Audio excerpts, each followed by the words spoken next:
Hey everyone, it's an honor to be here to talk to Congress. I'm here to tell you about 2 leaks in the Great Firewall and how they tie together and what we can do to sort of further this sort of research. So just to give an introduction to myself, I'm Jade. I'm a PhD student at the University of Massachusetts Amherst at Spin. My advisor is Amir Monsader. You should definitely go apply to work with him if you're interested in this stuff. So I work mostly in internet censorship measurement and internet censorship circumvention. So just to give a background of how the Great Firewall works, what it is. So most people probably know that in China you can't go to a lot of websites. They're blocked via different mechanisms, HTTP, TLS, DNS. But in general, they don't like you going to websites that they don't like. So the usual thing is something like an HTTP or TLS reset, where you try to access a website and it will send you a bunch of TCP resets saying, no, this connection is terminated, you're not allowed to go here. But in this talk, we're going to focus on their DNS injector. So the way the DNS injector works is you send a DNS request for a website, say google.com. That DNS request will actually go to the real resolver, and the injectors will send back fake responses with bogus IP addresses, totally not real. And you won't be able to go to the website because TLS will break, and the IPs don't even resolve in China. They're actually black holed at a national level, mostly. So the interesting thing is there's not just one injector in China, but actually 3. So when you send a request, you can actually get up to 3 injections. And all of these injectors have different characteristics. And this talk will mainly focus on injector 3. So even with the cases of the multiple injectors, your DNS packet actually isn't dropped at the final destination. The real resolver does get that packet. So the way the bogus IPs work is when you send the query, you get an IP, it's totally blocked. But something interesting about these IPs is actually some of them do resolve. We noticed a little bit over the last couple years, stopping earlier this year, that these IPs would respond to a TCP handshake and nothing else. And some of them actually host an adult website. So some percentage of requests for blocked websites in China will actually lead you to porn. Another interesting thing about the injector is that it's bidirectional. So if you send a request and you get this injected response from China, you'd expect that, of course. You can actually do this from America or from Germany, probably. I didn't test it on this Wi-Fi, but you can try it. If you send an NS lookup for something that's blocked in China to most Chinese IPs, you'll actually get an injected response. So you can play with this injector anywhere. It makes it really nice for experimentation. So yeah, these are the characteristics of the injectors. As I said, we'll be focusing on injector 3. And these are just some fingerprints. So you can tell there's different IP and DNS level flags on these packets. And that's how we tell which injector is which. So onwards to the actual subject of the talk, or the main subject, Wallbleed. So Wallbleed is an academic work. I want to give a shout out to the actual authors. I made a contribution to this work, but definitely did not lead it. So that's Chen Xiaofan of GFW Report, Jackson Sip of UC Boulder, Sakamoto-san of Shinonome Lab, David Fifield, Amir Monsader from UMass Amherst, Elson Wedwards, and Eric Wistro of UC Boulder. If you're interested in just reading this paper, it is here. So just to give an intro of DNS. The packet structure for DNS is very simple. So you start with a transaction ID that says, what is the ID of my request? And when you get one back with that same ID, you assume that that's what you asked for. So this is how the injectors work. You have some flags, the number of questions. We'll skip those since the answers we don't need necessarily right now. But the name length is the interesting part. So DNS names are segmented into lengths and strings. So you have, for example, 8 Facebook, 3 com, and then a terminator 0. And then you have, the type internet, or type A and class IN for internet. So what is Wallbleed? So regularly, here's what the traffic looks like when you send an injected response. So you'll send a request for a website, and you'll get back one of these bogus IPs. That IP is Dropbox, by the way. Clearly not Facebook. And that's blocked anyway, so it's like, why? Wallbleed. So if you change the length, you notice we had 8 Facebook 3 com, but now we have 8 Facebook 0x20 com. It started dumping memory.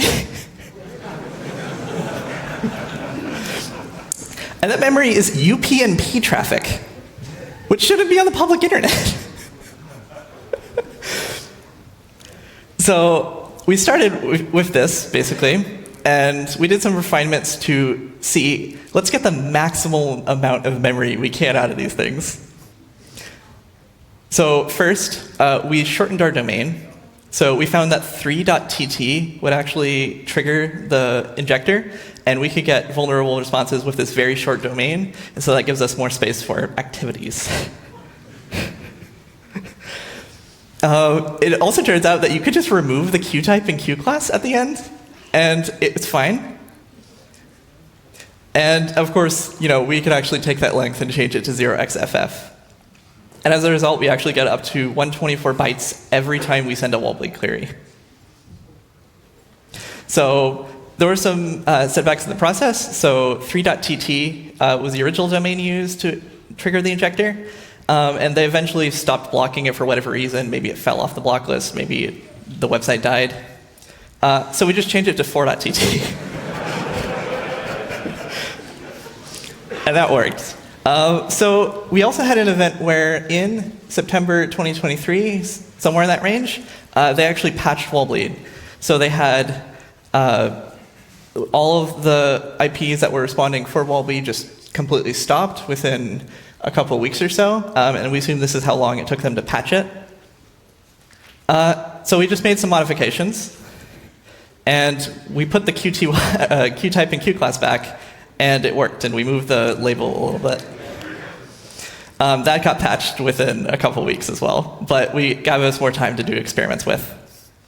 So to show what leaked, what happened, we did a longitudinal experiment where we sent probes from UMass to a Tencent Cloud VPN, so it's our VPN, we control it. We're not DDoSing some random person. And we sent it over UDP with varied ports to port 53. And we sent 100 packets per second for about 2 years. And got 5.1 billion Wallbleed responses. So when we looked at this, we're like, this is real traffic from people in China using the internet. Including stuff that shouldn't be there, right? You'd think that a DNS injector only handles DNS packets. Nope. It had all kinds of stuff like UPnP, for example. And you might think, this is crazy unethical. Are you spying on the Chinese citizens? Well, no, we're not that kind of people. We did some initial manual inspections to see what we were working with, but all further analysis we did with regular expressions. We wanted to keep things ethical. But one of the interesting things that we noticed is that this could actually be used for some sort of roughly targeted surveillance. So I mentioned earlier that if you send to basically any IP in China, you can trigger these injectors. It turns out if you pick a specific IP, you can get injectors near that location. So I'm sure some nation state was using this long before we found it. But that's speculation, not only my opinion. So one of the things we notice frequently in this traffic is SSDP, which shouldn't be on the public internet, but it appeared a lot, which is weird. We also noticed a bunch of UPnP, which is also weird. That shouldn't be on the public internet. And so when we looked at this, we looked at the headers for the UPnP packets, which had a location in it. So it was something like HTTP. All of them were private IP addresses. So it's like, what is this traffic even? We also looked for packet headers. So in IPv4, a lot of the packets will start with 0x45, 0x00. And so we were able to find full packet stuff, not just application layer traffic. So when we drilled down to see what the IP protocol field in these packets that had the 0x4500, we found a ton of TCP, a ton of UDP, and then some other stuff that's not super common. Filtering down to just the TCP packets, looking at the source and destination addresses, we found that a lot of it is still private traffic, and only a somewhat small portion is like public IP to public IP traffic. So maybe there's some filters in place, or maybe there's just, it's unclear. We suspect a lot of internal management traffic for the Great Firewall went through the same buffer. So yeah, so a bunch of internal management traffic, right? Well, if you remember Wallbleed, you've probably seen a lot of this. Or not Wallbleed, Heartbleed. We were able to find various, what people were browsing. We were able to find cookies, mail, as well as people's passwords, for example. Lots of very unfortunate privacy leaks happening here. So something weird we noticed early on when doing these experiments is the first 4 bytes of the leaked payloads would have like these seemingly random bytes, but the bytes seem to depend on the IP and ports of the traffic that was sent. So we suspect it might have been some sort of like identifier used for like tagging the traffic and load balancing it. But we noticed they changed twice. So in September 2022, the percentage of traffic that had this dropped significantly, and then in June 2023, it dropped even more. So we also noticed in this traffic some x86-64 stack pointers. So we're thinking, oh, maybe this is a buffer overflow into some code. We can figure out, the source code of this injector. We didn't get that far. It didn't seem to have that, but we noticed some weird patterns. So if in cases where we found these stack pointers, we say S is a stack pointer, C is a code pointer, just based on like usually what addresses these are in Linux. 1248 are some comment bytes we found frequently. You can check the paper for what exactly those were, but we just use them as codes here, and then we have a wildcard. So if we graph the patterns of what of these patterns appeared frequently, we can notice 2 change points here and here that actually match what happened with the digest bytes. So based on this, we were actually able to figure out when they were patching the Great Firewall and use this as a sort of side channel to see what was being changed. So we also, just to make sure that we actually weren't just seeing internal traffic, we actually did a real experiment on this. So we sent probe traffic. So we used the string GFW bleed, which surely shouldn't exist in anyone else's traffic, and some tags to figure out, where our experimental traffic came from. And we sent it from a single source IP to port 53, and we sent it at about 30 packets per second. We also sent Wallbleed packets at the same time. So when we send these queries, sending it both at the same time, and we expect to see Wallbleed responses containing our own tagged traffic. We did, actually, at a somewhat low rate, because this machine was handling the traffic of basically most of China. But we noticed that the percentage we saw actually correlated with when people were awake. So clearly this was representative of real internet traffic.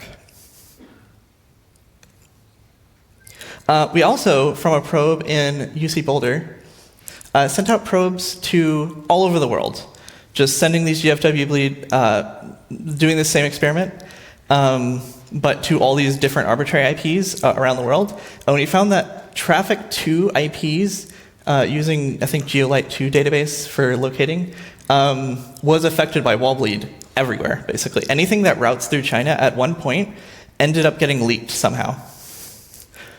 So this is not just a threat to the users of China and their privacy, but also users around the world. So just to give an overall of the timeline, so we first discovered Wallbleed in 2021. Eventually they removed that original domain from the block list. There were some patches. And then the first main patch we noticed where this was fixed was November 2023. And then the second fix for Wallbleed v2 was 2024. So just mainly the main dates for that to remember are in around September to November 2023 and around March 2024. So now I'm going to talk about another leak. So recently, Geedge Networks is a Chinese cybersecurity company founded by Fang Bingxing, the so-called great father of the Great Firewall, and 600 gigabytes of documents, source code, binaries, all sorts of fun internal junk was leaked from this company, and you can go grab that right now. This was released by an anonymous source via Endless Hacktivista, and there was a lot of really great initial analysis provided by the Great Firewall Export project, and that includes Amnesty International, the Intersect Lab, Tor Project, Justice for Myanmar, Paper Trail Media, Der Standard, Follow the Money, and the Globe and Mail. So definitely go check out that reporting. It's really good. And so we've been doing some further work, because obviously this is a goldmine for academic censorship researchers. So we identified as one of the components, so the MISA platform's DNS parser. So we strongly suspect that the MISA platform was what they use for the DPI within Geedge networks.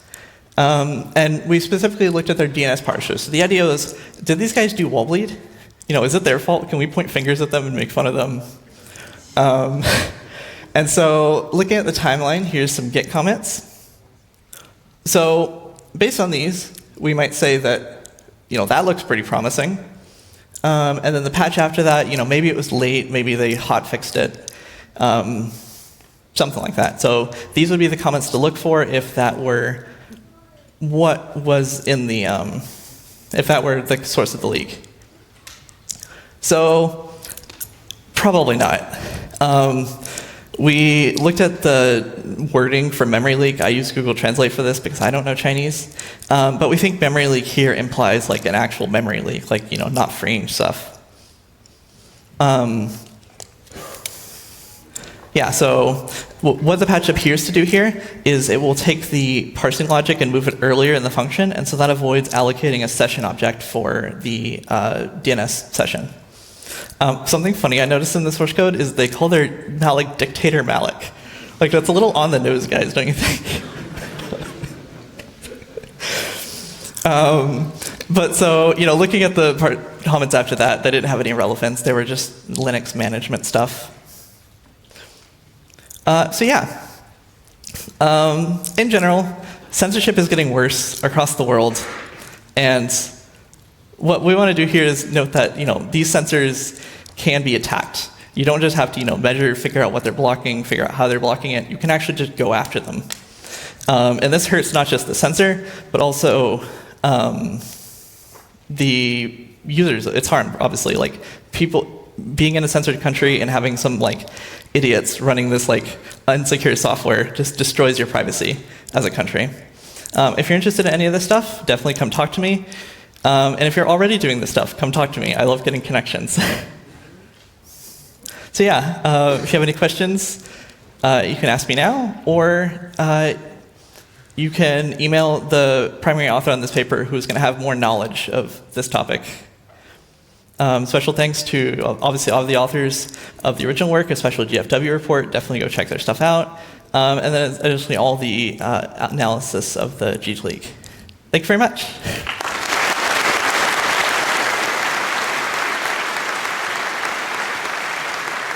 Wow, that was too Thank you. Whoops.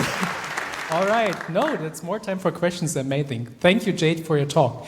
So if you have questions, we have microphones over here. You can see them in the room. Please queue up if you have questions already. Otherwise, there's also the possibility to ask questions on the internet. On the IRC, it's hackint.org. The room is hashtag 39C3 hall 0, or on Matrix, it's just hall 0. I see no questions at the moment. So, Jade, my first question, you mentioned this dictator alloc. So, did you have a look into it? What was the special thing? Was it aligned in any way, or what's? So it appeared to be designed specifically for single applications running on a server. So these are dedicated appliances. It seemed to be doing some low-level allocation at the kernel level, but it didn't seem particularly special. Okay. It's an interesting target for exploitation, though, and I can share anyone the path in the leak if anyone's interested in analyzing it. So if some people want to talk up to you after the talk, where can they meet you? I actually don't know where I'll be during Congress. I should probably put up my email. Okay, then hit up my email. I see one question over there at microphone number 4. Please shoot. Thanks for your amazing work. It's really funny that we can talk about this topic here in public, like exploiting some firewall service and so on. So that's very unusual, I think. So is this like the only opportunity to hack a censorship firewall to not get driven by a court or something like this? And especially, how do you handle that you are identified that the vulnerability was maybe also abused by other actors which maybe not have that good intention in mind? Absolutely. Yeah. Thanks. Okay. Well, thank you for the comment. Any other questions at this point? Signal Angel? I don't see any. So let's thank the speaker again. Oh, there's one. Oh, sorry. There's one just arrived. So, thank you for your excellent talk. Would you ever consider traveling to China? I'm pretty sure, especially now that they know my face, I'm like giga-banned from China. Okay. So, now they are all arriving. Microphone number 1. Hi. Sorry, I'm Mona. I was wondering, it's been a few months now since the Geedge leaks. I'm wondering if there have been any updates or where we can learn about what folks have been finding in them, or has there been anything published, I guess, on this front? So, as you probably know, a lot of us are scrambling to publish stuff about this. We currently have a bunch of stuff that's currently under publication that I can't exactly talk about right now, but one of the interesting things we're looking into related to this is actually, can we exploit Geedge? All of their source code is there. We know how their things work. We can find vulnerabilities. It's in there. You just have to find it. And we've been looking actively into this. Can you describe where is Geedge deployed, or how is the code so used? it's deployed actually in regional areas in China. So the way we believe it's not actually the Great Firewall of China. It's just sold to local customers. So Guangzhou. There's an island off the coast of Taiwan, I forget the name of, Myanmar, but it's also deployed internationally. So Geedge actually exports some of their censorship software to these other countries, sort of following along the lines of wherever the Belt and Road countries are. And this includes Kazakhstan, Pakistan, Myanmar, Ethiopia. And there's a mystery customer that's like A21 in their code names that we are not sure what it is yet, but we're actively trying to figure out who's buying from this company. Okay, thank you so much. Thank you. I see another question at microphone number 6. Thank you again for the amazing talk. Has there been any retaliation against China researchers, either from China itself or domestically? I'd rather not get into the details for the safety of the participants, but unfortunately, yes. Thank you.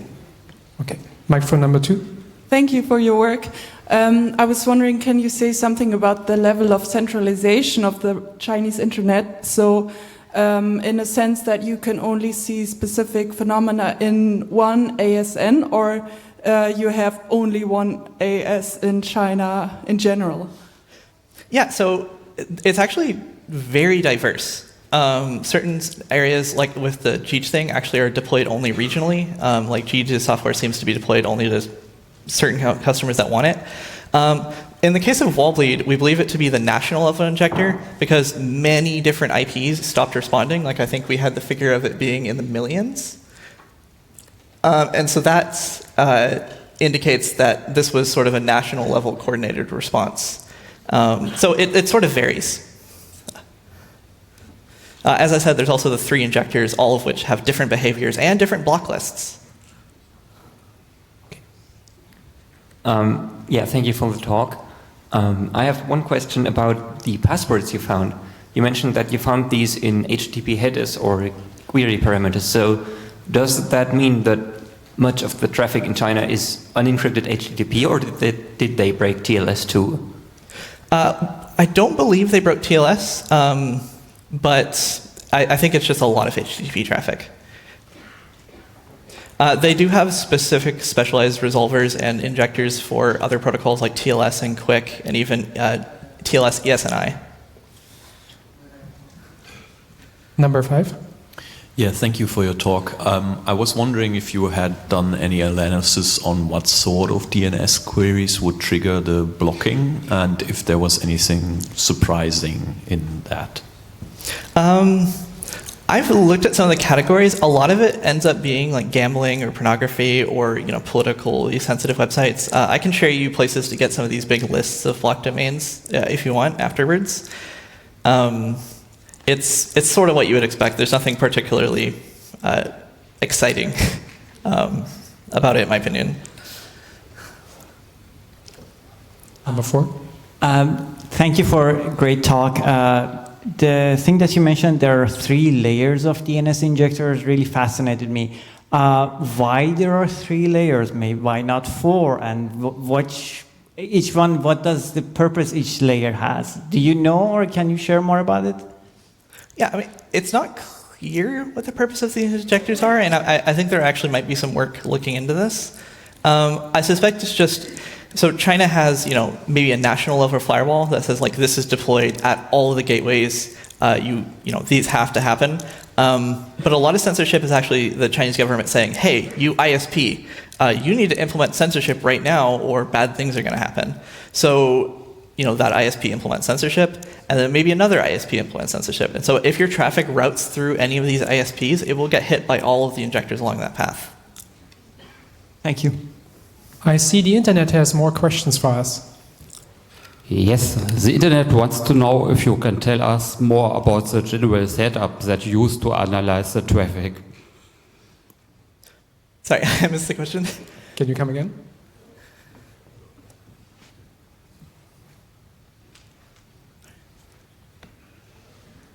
Okay, let's hand over to microphone number 2 for a second. I can also repeat the question from the internet, if I should. Okay. Sorry, yeah. But that's not my question, right? So it was if you can talk about the general setup of, I forgot the last word. Geedge? Yes, I think. Geedge, yeah, absolutely. So something we noticed, and I think I might have forgot to put the slides in it, but so they have their main DPI platform known as SAP. And then within SAP, they have a bunch of DNS parsers that appear to have formerly been known as Stellar, but then they integrated it and it just became part of the platform called MISA platform. So there's active work in trying to actually run people's own copies of that. That's being done by other great researchers. We don't currently have a full understanding yet, but I'm sure there's going to be some publications pretty soon. And my question was, why do you think there are different injection layers? Like there was injection like 1, 2, and 3, and you only did 3. Yep. Why do you think they are split? Yeah, so as I said, I think I answered this previous question, but I think it's the ISPs are essentially being told to implement their own censorship system on top of the national level system. And so this might be just for not just accessing traffic internationally, but also intranationally. And so there's a lot of layers of censorship, not just internet, but rather like, social media companies being told to do certain things, self-censorship as a result. But there doesn't appear to be coordination, as far as we can tell, or at least much coordination between Geedge networks and the actual national Great Firewall, weirdly. But that's speculation on my part. We haven't fully confirmed this, but that's the idea I get from looking through these leaks for weeks. Thank you. I've seen there's maybe another internet question. Yes, you mentioned in your talks that the DNS traffic was changed from Facebook to Dropbox, for example.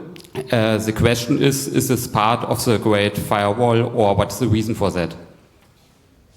So it's just part of the Great Firewall. So the IPs, as I mentioned early on, are mostly completely black-holed by the Great Firewall. One of the things we noticed with the IPv4 injector for A requests is it will send all these random IPs from Facebook, Dropbox, and some other random stuff. And we believe these IPs are probably related to websites they really want to censor, like maybe human rights organizations. But for the IPv6 resolutions, they actually send mostly Facebook. Like the IPs will have like FACEBOOC. But something weird in the IPv6 resolver that maybe others might be interested in is they send Teredo addresses. And not just normal Teredo addresses, but broken Teredo addresses. So it'll have 2001, a bunch of zeros, and then an IPv4 address at the end, which is supposed to be encoded in Teredo. I don't know why they do this. I think it's just they want something that doesn't resolve. They do make mistakes sometimes. Like I said, they actually redirected users to pornography. Another question from the internet? Yes, next question. Have you by any chance also looked at firewalls from other countries like Iran or something else? Iran is actually difficult to get internet censorship vantage points in. A lot of work has been in China, but we are actively looking into other countries, especially now that with the Geedge leak, we've confirmed that China is exporting censorship not just locally, but also abroad. Okay, so thank you all the people who participated in this Q&A, and thanks again, Jade, for the very interesting talk. Thanks. Thank you.